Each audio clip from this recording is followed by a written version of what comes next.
Hello YouTube. It is obviously, as y'all can tell down below, December 2nd 2019, and we're back with the second part of Marianne Williamson. The first one I went over discussing her updated healthcare plan. We went in that in long detail. That will be in the description box below.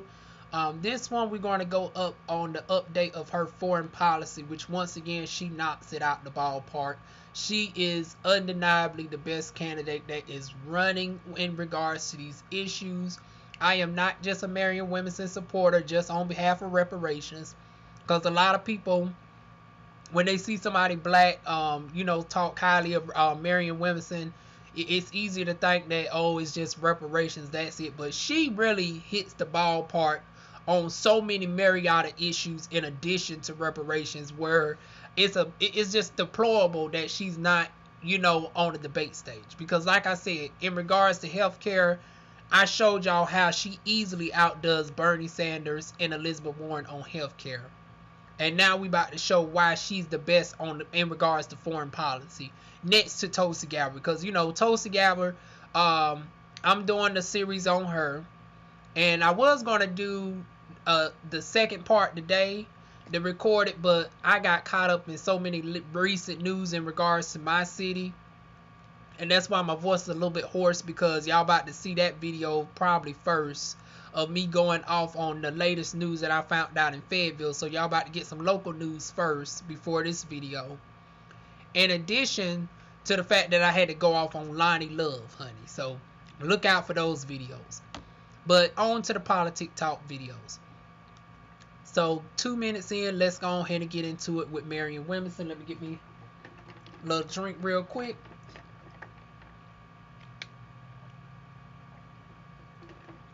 Ooh.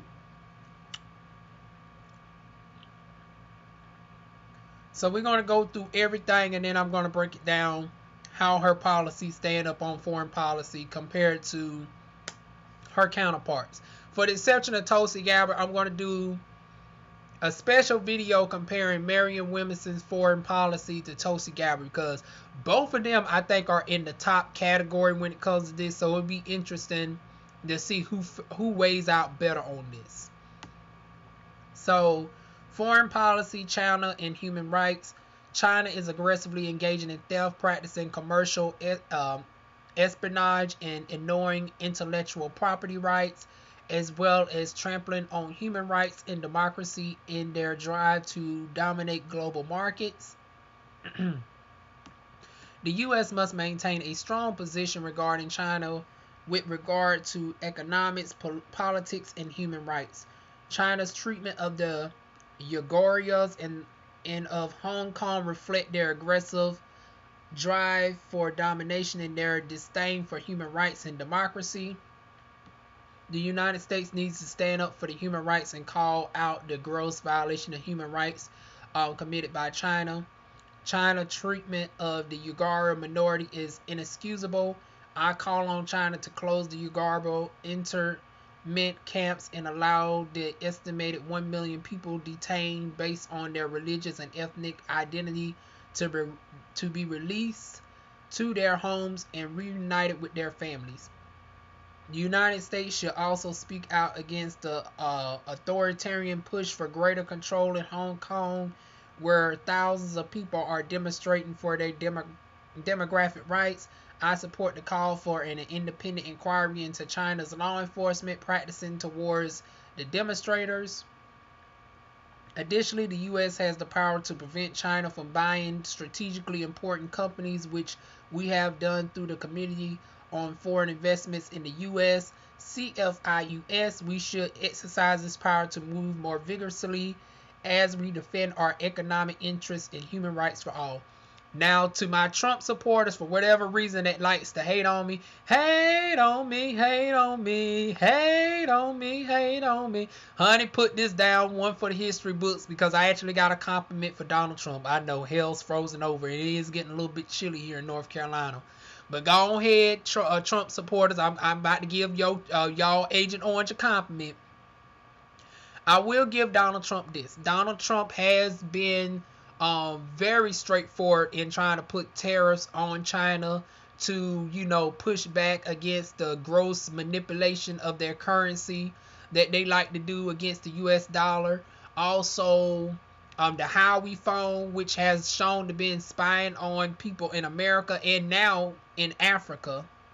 And you know, but once again, that's a whole nother story for another day with Africa, honey. I don't understand why the majority of my people, you are the motherland and you are falling victim to the same bullshit. But Donald Trump actually pushed back on them and banned the Howie phone altogether. I was a little bit disappointed because the Howie phone is, you know, high tech, got the 40 megapixel darn on display. Y'all know I'm a camera whore, honey. I was a little bit darn on irritated because I wanted to be one of them phones.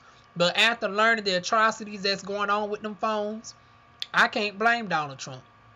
So that's one compliment that I will give Donald Trump in regards to that. That he has been pushing through on that, but I haven't heard any candidate speak on such detail in regards to this. Now, I haven't looked at everybody's foreign policy, so that might be as well. They might have mentioned it in their foreign policy, but I don't remember this issue ever being brought up in the debate. So I haven't heard anybody speak on this.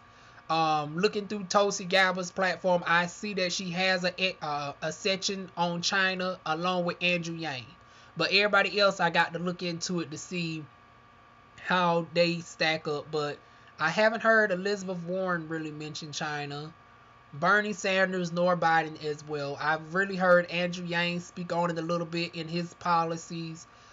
Tulsi Gabbard, I glazed over it. We're going to, you know, look at hers, you know, throwing the series. But I haven't got to that section yet. But Marianne Williamson, I'm definitely here for it 100% on this. Now, in regards to how it stack up against Donald Trump, all of them are going to have a little uphill battle with that because Donald Trump can say he has been doing his best to try to combat against China. So I will give the Republican Party that Donald Trump has been, you know, doing his best to push back against China and their corruption. Did I just cancel out, you know, my word not? Ooh, Lord, English teachers, don't judge me, y'all. Like I said, I'm still out of breath from the last two videos. I'm discombobulated a little bit. But anyways, he hasn't been focusing on the citizens per se because, you know, Donald Trump is a true capitalist. He really don't care about anybody but himself. But in regards to the United States, for the benefit of the citizens overall, him pushing back on certain things have been beneficial nonetheless. So that's one thing we can give Donald Trump on that. Next, going into Iran. Now, this is something that has been a hot topic with everybody. That's been, I told y'all during the time in Atlanta, it irritated me. They spoke more about Iran than black issues. How in the world is you in Atlanta, Georgia? The dominant population is black people. You in the Tyler Perry Studios owned by a black man in the sound stage named after the richest black woman in America. Yet y'all talking about Iran more than black people. That did not make any sense to me. So they definitely focus on Iran to the detriment of black people here.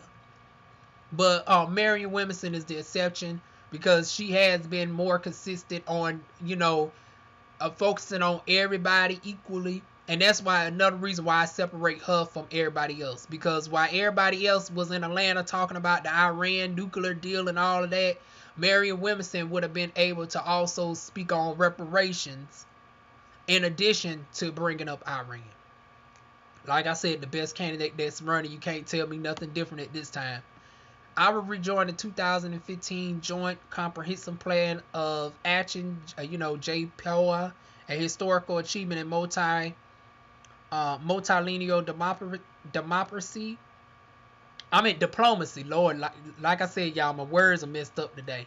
Every International Atomic Energy Agency, IAEA, report confirmed Iran's compliance, U.S. withdrawal, and severe sanctions violated the trust that had been painstakingly built. Rejoining the JCPOA will require healing from this rupture and rebuilding trust.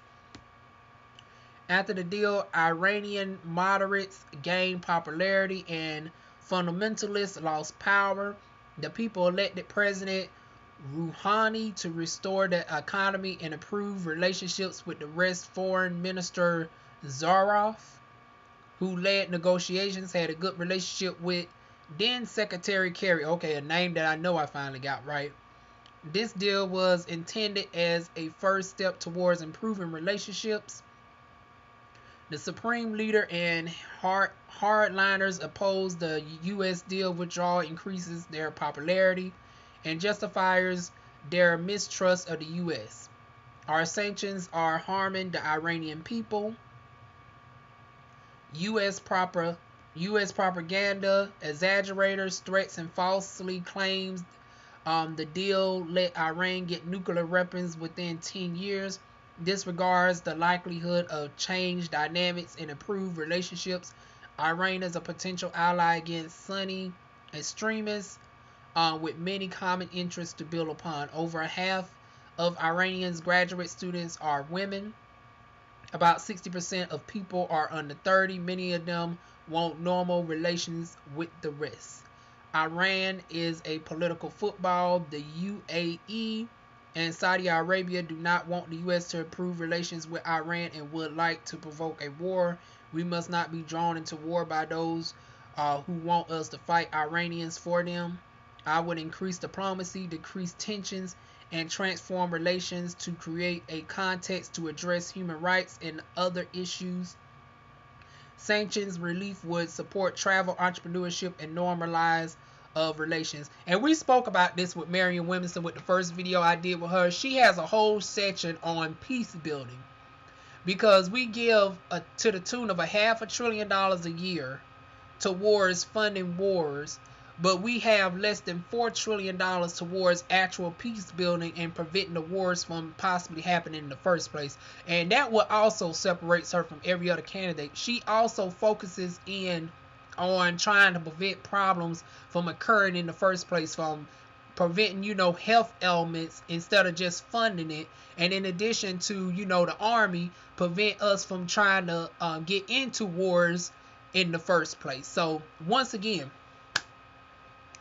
when you look at her platform and compare it to Bernie Sanders, Elizabeth Warren, anybody else running, I do not know for the life of me why she is not in the top 5 at the minimum. I understand, Biden and Bernie and Elizabeth got the name recognition, but honey, she should be up there in the top 5 or 6. It's a shame that the media has labeled her crazy and dipsy and a gypsy and all that bullshit.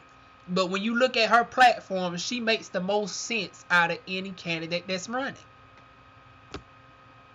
So now going on into North Korea, another hot topic. They mentioned North Korea during several of the debates as well. So Marianne Williamson plan for North Korea. Nuclear weapons are a symptom of conflict, fear, insecurity, and a drive of dominant. Denuclearization will follow more naturally and easily with decreased tensions and improved relationships. Sanctions are a form of economic warfare with a high rate of failure. Punitive, cohesive policies do not always achieve the best outcomes. Sanctions harm innocent people, escalate conflicts, and can put us on a path to war. They can provoke targeted populations to rally around the flag, support hardliners, and inflame resentment against America. We can achieve superior outcomes with clear-eyed respect and steps towards thawing the ice. This could help improve our relationships with Kim Jong-un and de-escalate threats from North Korea. Actions that can be taken to reduce tensions and build a stable and lasting peace on the Korean Peninsula include the following. Principal progress on diplomacy, including citizen diplomacy, a political statement clearing an end to the Korean War, replacing the Aristmic Agreement with a peace regimen. Support South Korean efforts to improve inter-Korean relations through confidence building and tension reduction measures. Family reunions, inter-Korean economic, cultural, and civic projects, humanitarian relief efforts, inclusion of women, youth, and civil societies, and negotiations. Joint U.S./D Park. Is that how you pronounce it? I'm just going to say DPRK. Trust building programs. Continuing POW/MIA remains reparation. Repatriation.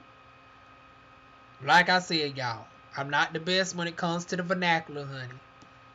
Reunions between long divided North Korean and Korean American families. Action might also include partial sanction release in exchange for some serious dismantling of the nuclear weapons programs as steps towards de-escalation and improved relations. Negotiating a peace agreement would end the Korean War and ease denuclearization. It could shift resources away from endless wars to human needs, improving life for millions of North Koreans and reducing a global threat. I'm all here for it. I don't got no objections to that one at all. I'm not as well versed on the Korean history, so I won't go into, how she plans on going by, the peace, because South and North Korea has been feuding for, I think, some centuries. So I don't know how she plan on getting that together, but I'm all here for, her trying to include the peace across the world, honey. I'm all for the world peace, baby. And of course, the most foreign topic, honey. This was a topic before the president was even elected in, honey. Russia, baby. Part of the Russian aggression against Ukraine involves the Russian interference with the Ukrainian elections. Honey, deja vu, baby, all over again, honey. Just in another darn area of the world. Methods that Russia used against the United States in 2016. Elections were first used against the Ukrainians. Russia launched a cyber Pearl Harbor attack against the United States and successfully interfered in our elections. I support a vigorous investigation into the Russian interference in elections in the U.S., Ukraine, and Europe, and massively strengthen cyber security for U.S. elections. Okay, pretty much the same thing to every other candidate. So nothing different from there. Like I say, every candidate that's Democrat has been strong on the Russian interference. So Afghanistan, the U.S. government is negotiating with the Taliban, discussing the U.S. withdrawal of troops from the Afghanistan in exchange for the Taliban's agreement to renounce Al-Qaeda and prevent Al-Qaeda from operating in the areas under the Taliban control. I am concerned this dialogue does not address the rights of women, towards whom the Taliban have been known for a history of brutality. When elected, I will talk with the appropriate voices for women in the Afghanistan and factor their protection and rights into all plans for withdrawal. To the protection of women and women's rights must be part of any agreement. My aim would be a safe withdrawal of all U.S. troops as soon as possible. We should consider a UN or nonviolent people force that could assist in the transition. Once again, all here for it. Another way to reduce our deficit, because once again, funding troops to be out in the Middle East and Africa costs us $500 billion a year. And for people who's complaining about, oh, I don't want to pay out honey, y'all complaining about that 45 cents on average that will come out your check for reparations if it did come out your check. But y'all don't pay for y'all don't complain about everything else that y'all won't never darn gonna utilize. Honey, y'all paying for roads across the nation that you would never drive on to the tune that would be more than what reparations cost. But I don't never hear nothing about that. I don't never hear nothing about the Native American reparations and everything you pay on an annual basis. But reducing this war alone will save within 1 year the amount that Marianne Williamson is also proposed for reparations. Once again, there are several darn plans within Marianne Williamson's platform that will save money to the tune where it can easily pay for reparations, where it would not affect anybody's darn personal money at all. Once again, would not affect anybody's personal money at all.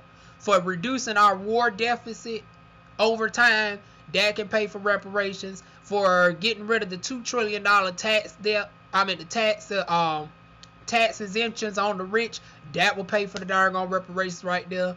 So those are two options right there.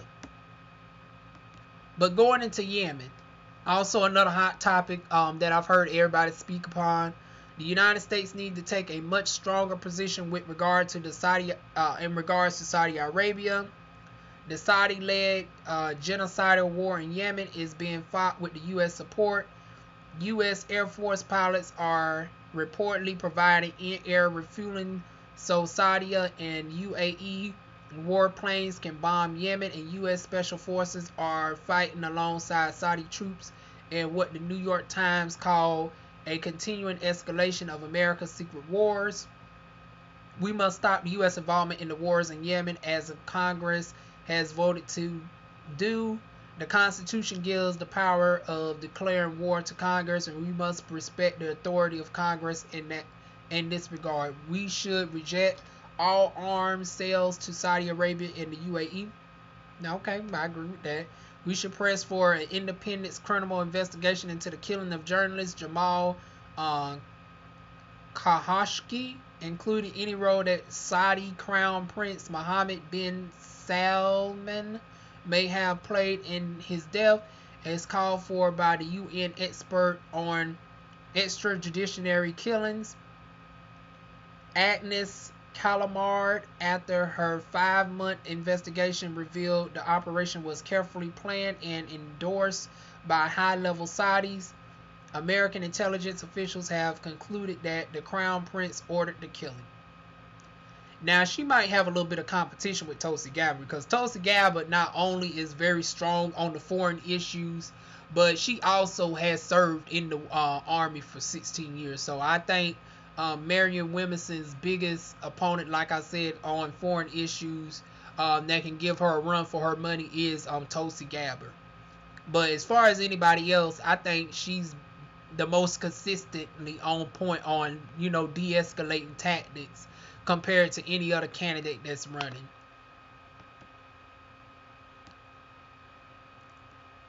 So next is the Israeli/Palestinian conflict. The United States should have equal and simultaneous support for both the legitimate security concerns of Israel and human rights, dignity, and economic opportunities of the Palestinian people. As such, I support the two-state solution. I will be a president who listens deeply to both the Israelis and the Palestinians. Leaders of the Palestinian Authority will know that I hear them and understand their plight, yet nothing is going to sway me from my commitment to the legitimate security of Israel. Israeli leaders will know that I hear them and understand their plight, yet nothing is going to sway me. Okay, I'm reading the same sentence over again. From my commitment to the human rights, dignity, and economic hopes of the Palestinian people. I do not believe the settlements on the West Banks are legal. Also, I would rescind the president's affirmation of sovereignty of Israel over the Golan Heights. I understand the occupation of the Golan Heights, but only until there is a stable government in Syria with whom one can negotiate. Once again, a lot of talk I'm not familiar with, so I won't even go into this, giving any commentary on that. According to international law, the occupation of a territory does not give the occupying country a right to annex it. Also, according to the international law, the resources of the occupied territory are to be used for the good of those living there. As such, I do not support the blockade of Gaza and remain very concerned about the looming public health of environmental disasters that due to the lack of adequate sanitation facilities. I will use pressure afforded to me as President of the United States to exert pressure on Israel to restart talks on a two-state solution. Okay. So next is Venezuela. You know what? Due to the fact that she's addressing so many countries in long detail individually, I might go ahead and do timestamps. Usually for these types of videos where I'm focusing on single policies, I don't do the timestamps, but Since her policy is so intricate and detailed with individual companies, I might still do the timestamp. So look out in the comment section if I decide to do the timestamps on that to make it easier for y'all to navigate to which country I'm specifically talking about at what point in the video. So next is Venezuela. The U.S. government has wanted regime change in Venezuela since at least 2002, the year of the failed military coup against Chavez. Efforts to remove the left-wing governments of Chavez and now Maduro have consistently made things worse in Venezuela and have arguably harmed the U.S. regimal interests. The U.S. government has 4 years supported radical elements of the opposition, those that support destabilization campaigns and military coups, rather than more moderate factions that support electoral solutions, and in so doing have exacerbated the internal polarization in the country. This has in turn contributed to the current political crisis. The Trump administration's support for Guaido, who until recently was calling for a military coup against Maduro and refusing all dialogue, is an example of counterproductive approach. Since 2017, the Trump administration has been trying to force Maduro out through increasingly damaging economic sanctions that have made the country's economic crisis worse and generated high levels of migration out of the country, creating enormous difficulties for neighboring countries. The end result has been more human suffering, including thousands of avoidable deaths, and ironically, the consolidation of Maduro's rule over the country as the lower income Chavista base has rallied in his defense against imperial intervention.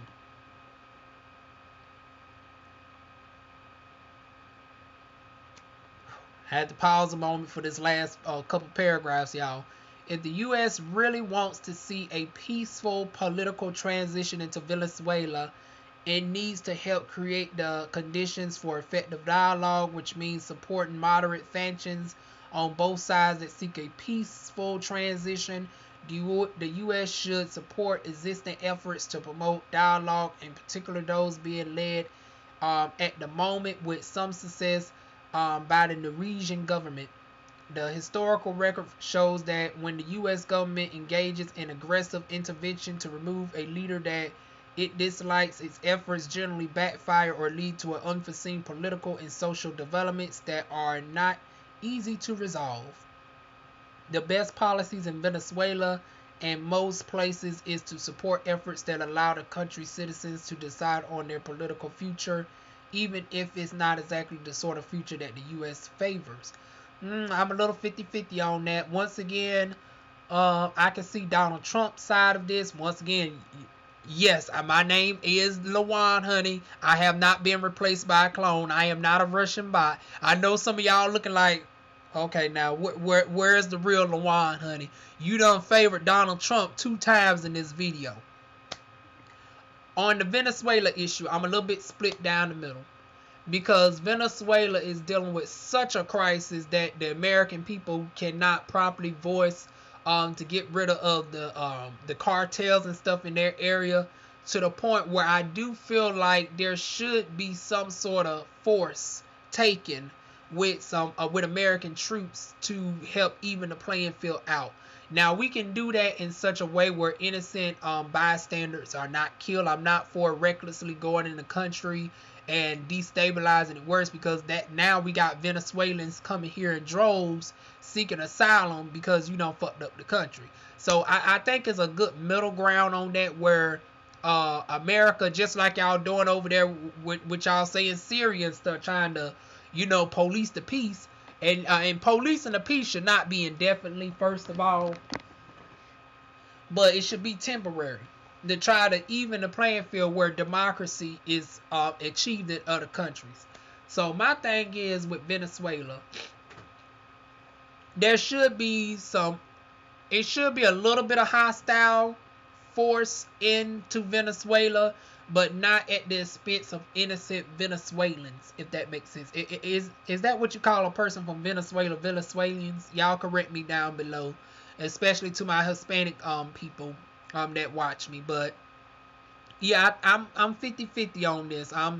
I can see a little bit of Trump side of this, you know, conservatives, and I can see Marianne Williamson. It should be a combination of peace building with a little bit of hostile to get rid of, you know, the negative forces in Venezuela, Guatemala, Honduras, and the list goes on and on. So that's my thoughts on that. I'm half Trump, half Marianne Williamson on that.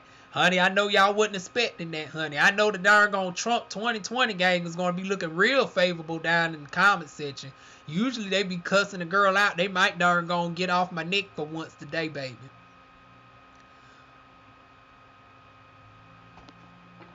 Let me get a drink, honey. Once again, Marianne Williamson, you do it again. You is the only candidate that goes above and beyond for the people. Not only domestic, but even foreign. Because out of all the candidates' platforms that I've seen, and even though I haven't gotten to everybody yet, okay, my camera froze for a moment, so I'll repeat that one more time. Repete. Even though you have been the most diverse on domestic issues, it is now apparent that you are also the most diverse on foreign issues as well. You have gone above and beyond to even include Africa. Because when we hear about, you know, Africa, why my camera keep freezing now? I guess let me go on here and hurry up with this. I guess my battery's getting full. You know, my storage space is getting full. But like I said, when we hear about Africa, we only hear about the Middle East. I done seen Tulsi Gabbard's platform. I done seen Bernie Sanders. I done looked at Donald Trump's.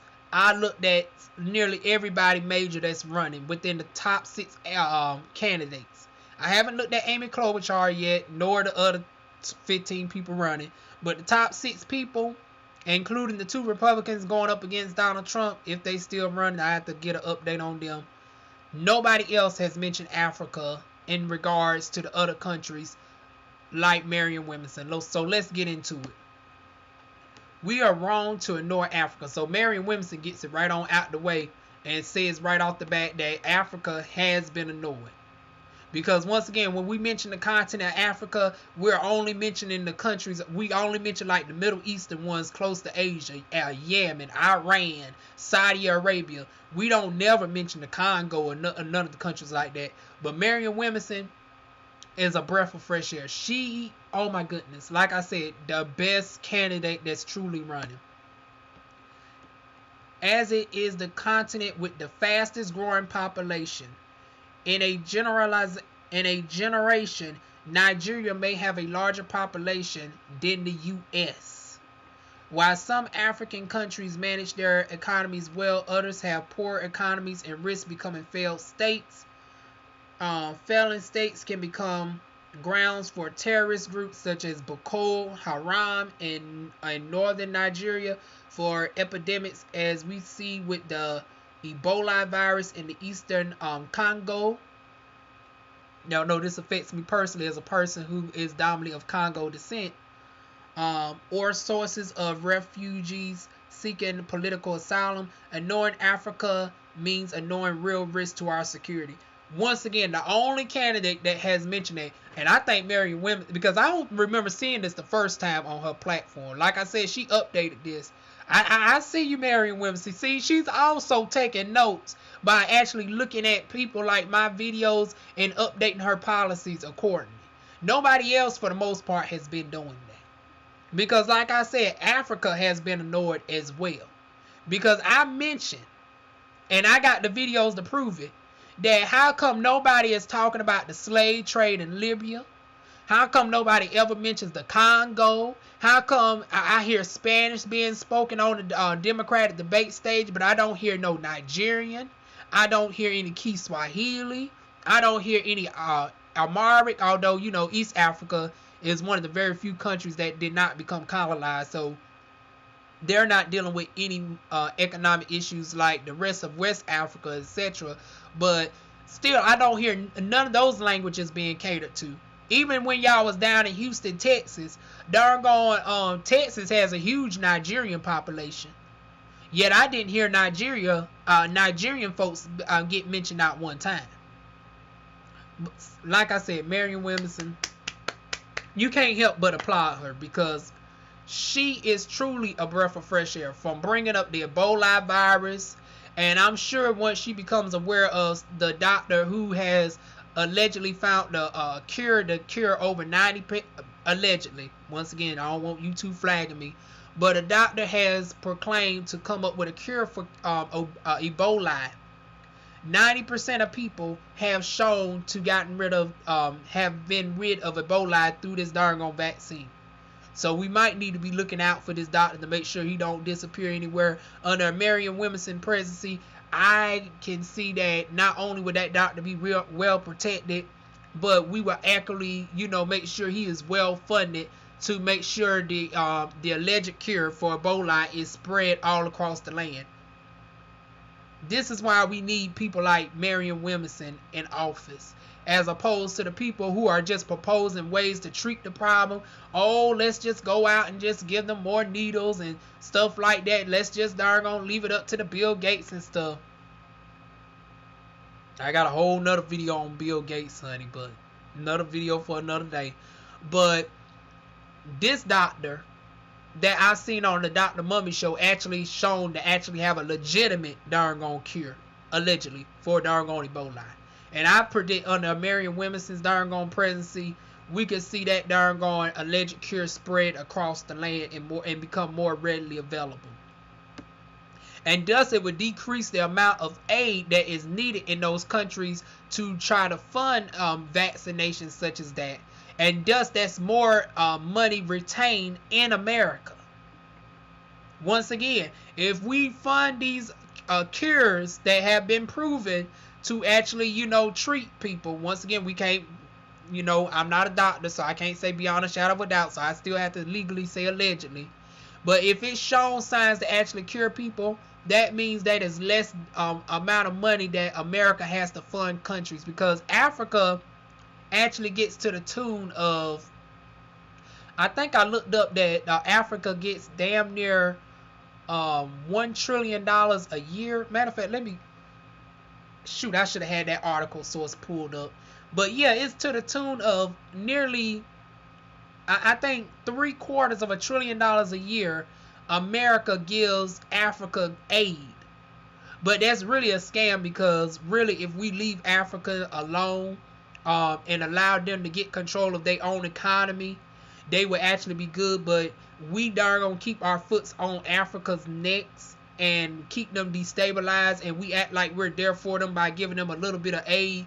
And even though we give them $750 billion a year in aid, honey, the Congo is worth over $40 trillion alone.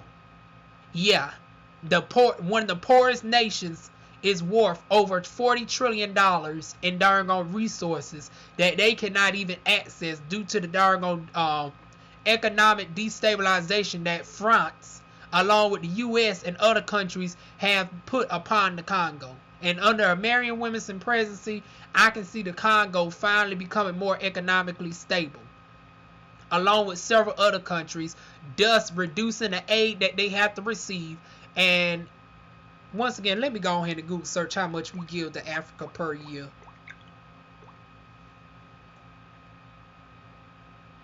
How much money does America give to Africa per year?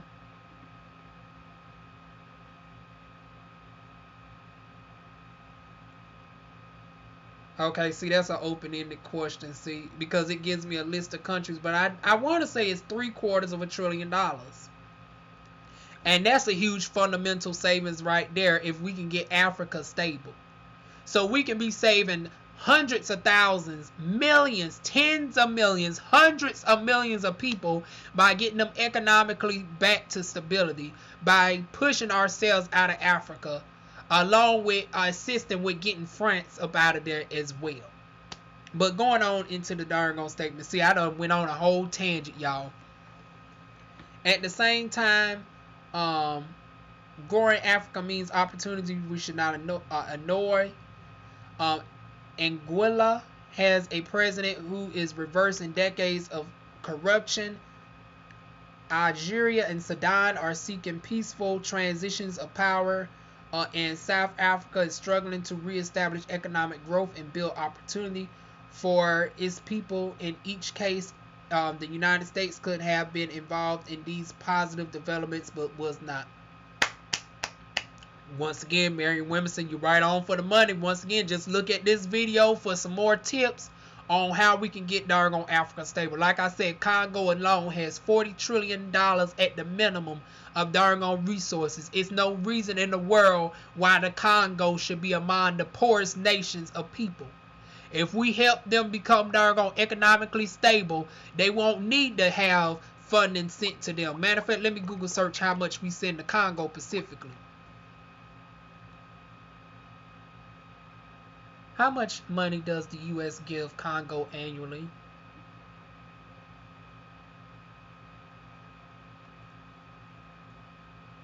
And see, Google's so darn corrupt that they darn is trying to darn hide the motherfucking information where I had to dig deep.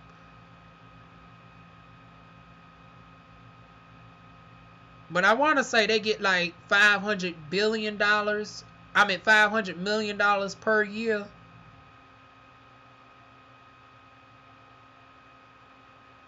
Something like that. Don't quote me. But they get a whole ton of money that they would not need. Because why in the world does Congo need to get millions of dollars to the tune of hundreds of millions from America, and they have access to darn metals and stuff? I mean, they have surface level access that they should have to the tune of trillions. But once again, since they don't control their own economy, we are having to fund to the tune of hundreds of millions of dollars. But if we help them become economically stable, they would be darn self-sufficient. Not only self-sufficient, but they would be a thriving darn country within their own right. And thus saving America money that we do not have to give to them. But of course, we know the reason why Africa is truly economically, destabilized. It's done by systematic design. And we won't get into that on this video because I want to keep this video up for Marianne Williamson and her team. And once we go into exposing corruption and stuff, YouTube like the darn block people. They shadow ban your video and all that. So I won't go too heavy on that topic. So Marianne Williamson goes on to say, at the same time as Africa means opportunities, we should. Okay, I read that. The United States has supported many innovative businesses and development programs in Africa, not to mention the millions of life-saving interventions to address HIV/AIDS, malaria, and other diseases. Once again, there has been alleged cures for HIV and AIDS, which will be revolutionary. In Atlanta, they was in the one of the highest areas that suffers from HIV during the latest debates, and that was not really mentioned at all. And then the irony just kept happening. They didn't mention HIV, even though you was in an area that has a huge HIV presence. You was in a large area that is the largest concentration of black trans women in the nation. During Trans American Awareness Day, you didn't mention that at all. Missed the mark so many times during the debates, which Marianne Williamson, I feel, would not have missed none of those marks if she was on the debate stage. But going to Africa suffered from HIV by being implanted with it. The doctor has came out, and I don't have to say alleged to this, because the doctor actually admitted to troops going out and pretending to give Africans treatments. And this is why so many Africans, rightfully so, are fearful of people like Bill Gates and them trying to come in as mercenaries and trying to claim that, you're helping them with regular vaccine shots. Because the vaccine shots that you claim to give them the first time is what started the AIDS epidemic in the first place. Y'all try to blame it on a darn African mating with a monkey and all that shit. But that is a different form of darn AIDS that can only be spread through animals. Y'all actually, the doctor said they systematically created that strand from the monkey to specifically engineer it towards human destruction. A chemical weapon that were used on African people. And that's how HIV/AIDS started spreading around. Not because it just magically created itself out of thin air, but people were actually infected with it first. African people. And somebody has came up, actually plenty of people have came up with versions of cures for it, allegedly, that actually have shown signs to eradicate HIV, and then you see either they meet an untimely death, or they not to be heard from again. Their videos start to get blacklisted off of YouTube. When you start mentioning about natural remedies, on my beauty channel, I mentioned about a sister that I used to watch on here. She mentioned about the treatments of hydrogen peroxide and how it can really take down a lot of ailments, such as acne and all of that. How a matter of fact, the show The Doctors was giving one doctor the blues about, hydrogen peroxide treatments. Once again, the corruption is real. And Marianne Williamson has been the most consistent on talking about taking down the medical corruption, not only within the United States, but it looked like she would be the candidate that would talk about the corruption abroad as well. Because once again, when you have so many people who have came out with so-called cures to these same diseases, and then all of a sudden we don't hear from them no more, honey, that needs to be addressed. But then she goes on to say more strategic and robust engagements through USAID missions on the continent and through Millennium Challenge Corporation compacts can build on these gains and foster bilateral and regional relationships. In addition, I support the African Growth Opportunity, AGOA for short, extension to 2025 when elected would seek to extend it further. Not only is she the best candidate for Black Americans, white Americans, any American, but honey, Africans abroad as well. She is truly the best candidate running. The only candidate that I've actually heard mention Africa outside of the Middle East. I have not heard not one other candidate, and this is including Tulsi Gabbard. And I'm sure with Tulsi Gabbard is not from a place of malice, unlike some of the other candidates, honey. But she's the only one that's actually focused on certain countries such as the Congo, such as Anguilla, and the list just goes on and on. I mean, you can't help but love and admire Marianne Williamson. She is truly the champion for darn peace and darn what's the word I'm looking for? Peace building and reconciliation amongst the whole world.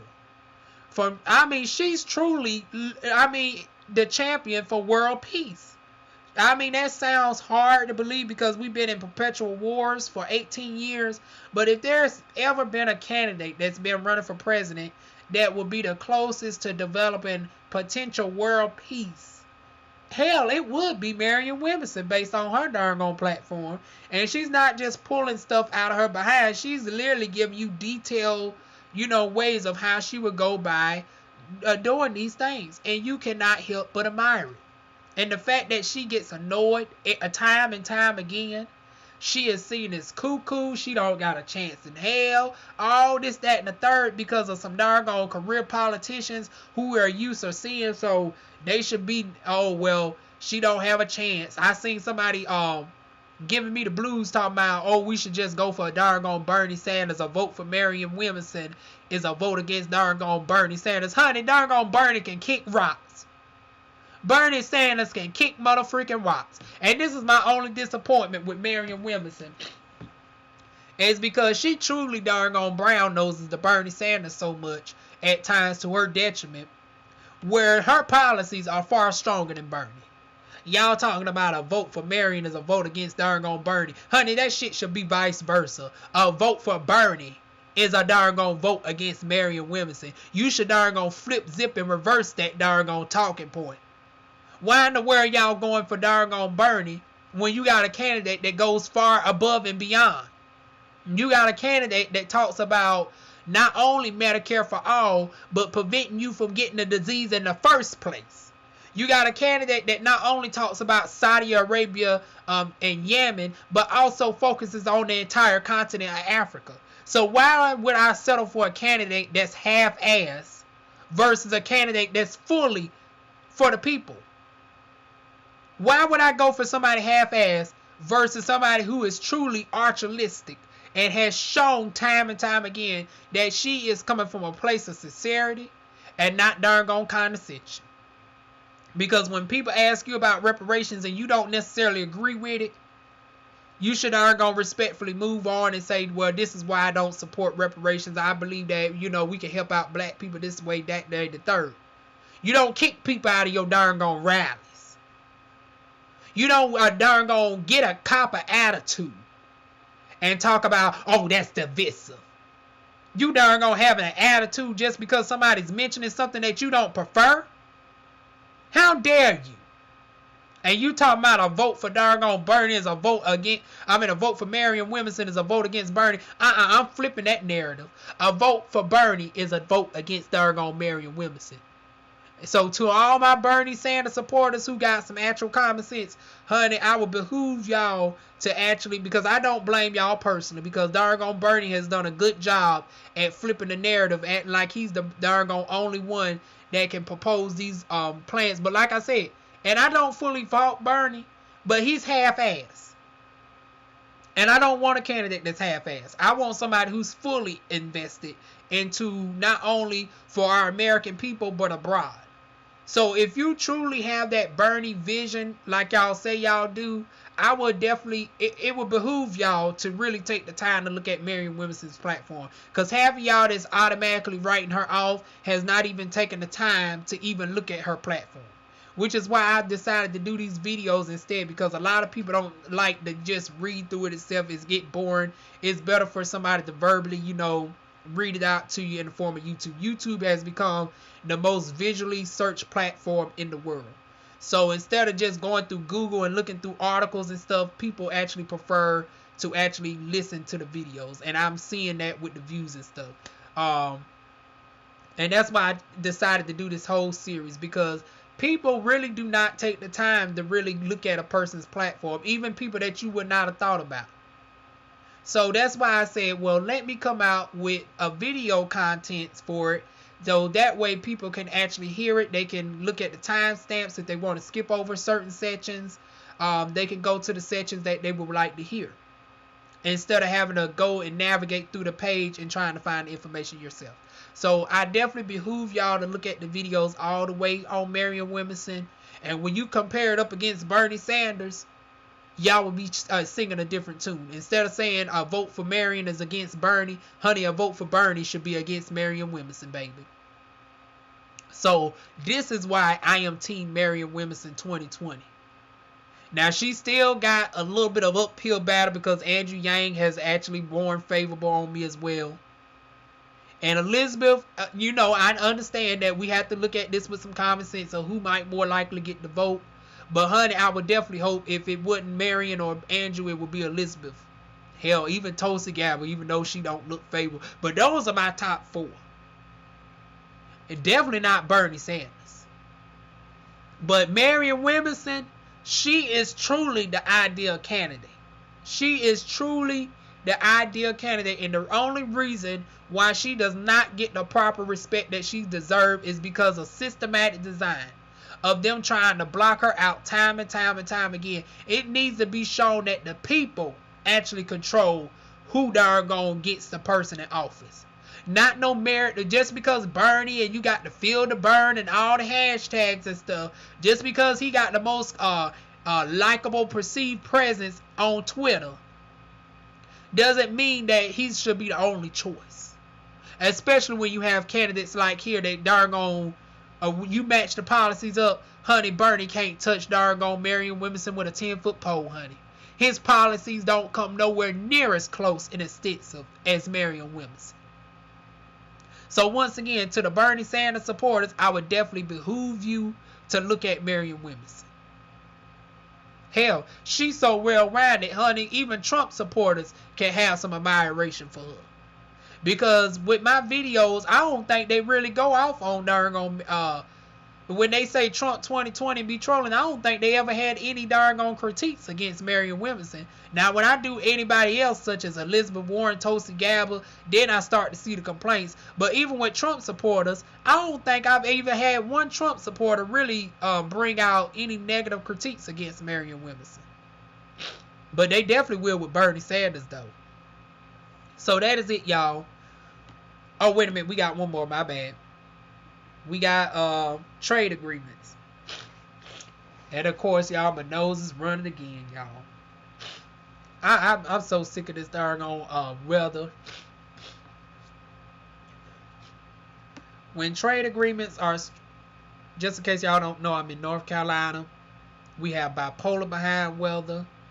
I got Crohn's disease, so that's why my darn immune system is low. Another reason why I like Marianne Williamson, because of the health issues that she talks about addressing people such as myself.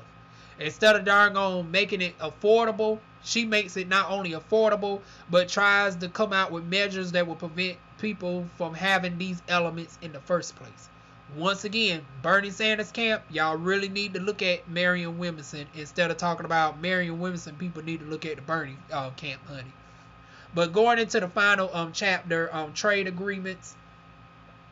When trade agreements are structured fairly, they can help expand markets and create jobs for Americans and help build relationships and strengthen alliances with other countries.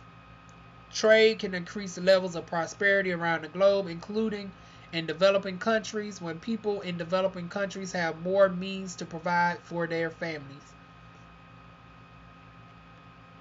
Stability increases the likelihood of civil unrest, decreases in new markets of open to American technology and goods.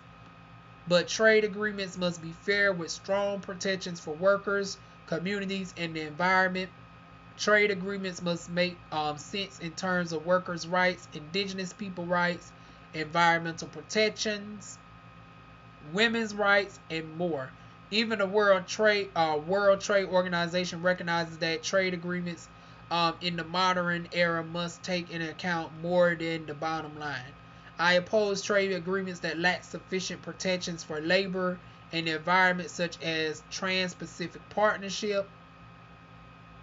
There was a time when trade agreements were negotiated through multiple rounds of consultations with civil society.